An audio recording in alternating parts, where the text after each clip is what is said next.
In the depths of night, when the world falls silent, some sounds travel from places we were never meant to discover. The signal from the deep. Dr. Rebecca Torres had spent 15 years studying the ocean's mysteries, but nothing in her career had prepared her for what she would encounter in the spring of 2003.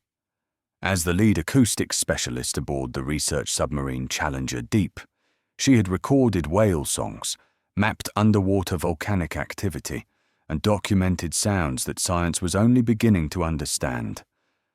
But the sound that came from the Mariana Trench would change everything she thought she knew about what lived in the dark places of our world.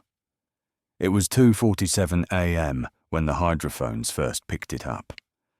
Rebecca was alone in the acoustics lab, the rest of the crew asleep in their quarters, when the readings spiked across her monitors.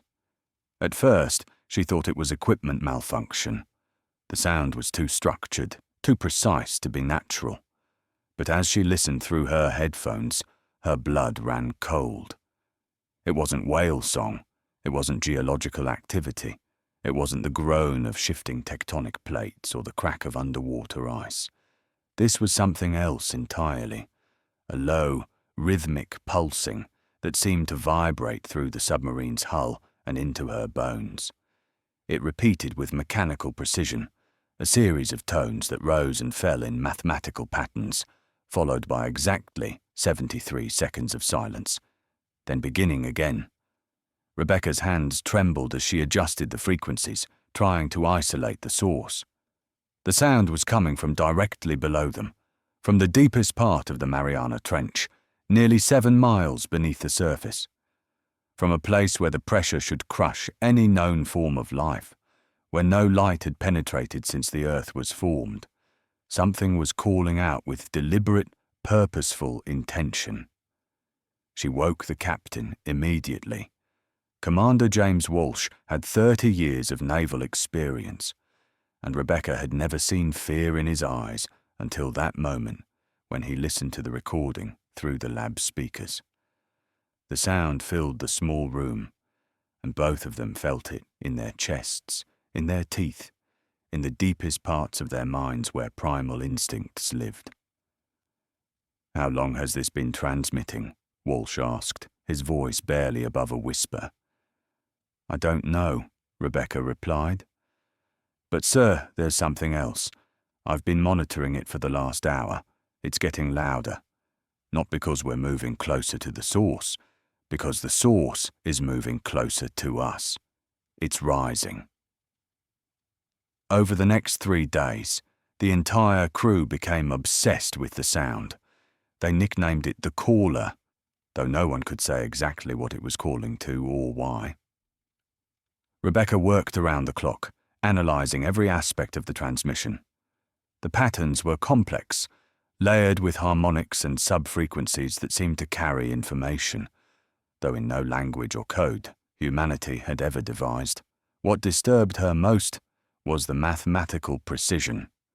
The 73-second intervals never varied by even a microsecond.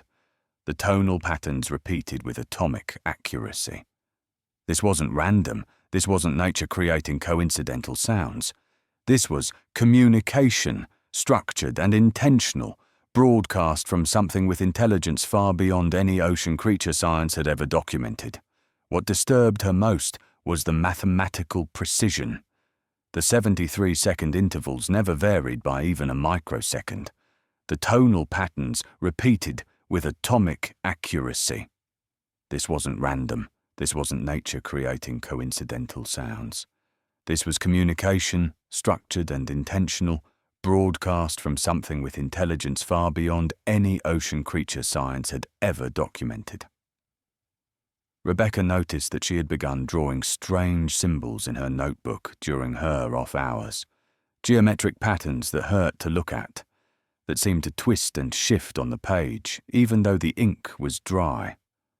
She had no memory of drawing them, no conscious knowledge of what they meant, yet her hand had moved with absolute confidence, as if guided by something deeper than thought. On the 4th day, the Navy ordered their immediate return to the surface, When Rebecca questioned why, the communications officer wouldn't meet her eyes. "Classified orders, ma'am. We're to surface immediately and transmit all recordings via encrypted channels. No discussion." As they began their ascent, Rebecca watched the depth gauge with growing unease. The caller continued its patient broadcast, now loud enough that they could hear it through the hull without equipment, a deep thrumming that resonated through the submarine's metal bones. And according to her instruments, the source was now less than 2 miles below them and still rising. At 1,000 feet from the surface, the sound stopped. Absolute silence fell across the hydrophones, so sudden and complete that it felt like a physical shock.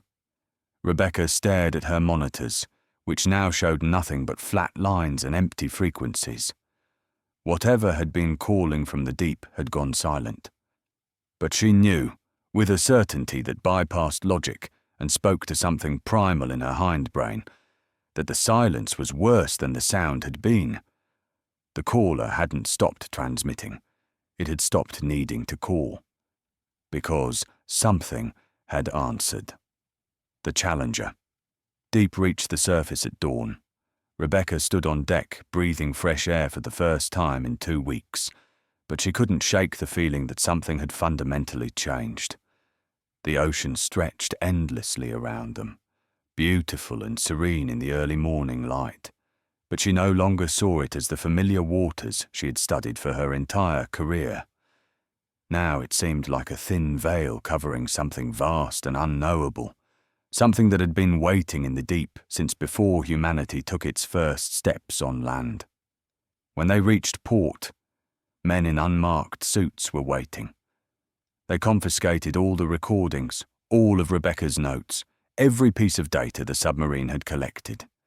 They made the crew sign non-disclosure agreements, thick with legal jargon and veiled threats. The official report stated they had encountered unusual geological activity, nothing more. But one of the junior technicians, a young man named David Chen, had made a personal copy of the recordings on a small digital device he had hidden in his quarters. He gave it to Rebecca the night before the crew disbanded, pressing the device into her hand and whispering, "Someone needs to remember. Someone needs to keep listening." Rebecca kept the device in a locked drawer in her home office. For months, she tried to forget about it, tried to return to her normal life and research. But late at night, when insomnia gripped her and the house fell silent around her, she would unlock the drawer and play the recording. Just a few seconds, just enough to remember it was real. And as she listened to that patient, mathematical call from something in the deepest darkness of the ocean, she would wonder what had answered it.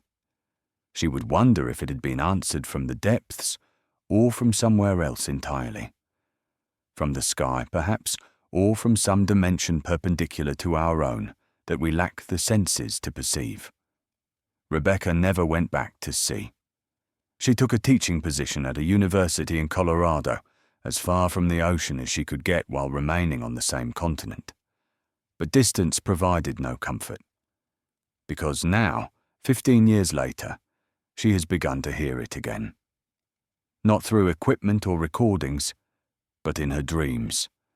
That same precise mathematical pulse, calling out across impossible distances.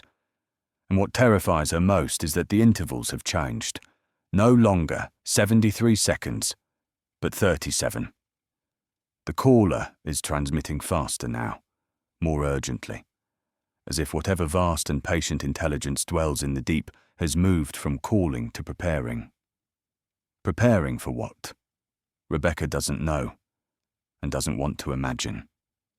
Sometimes she stands in her backyard in the middle of the night, looking up at the stars, and she wonders if the caller was always meant to be heard by something out there, not something down here. Perhaps the ocean was never its home, but merely its listening post, a place where it waited in patient darkness, monitoring frequencies and watching for signals from beyond our world.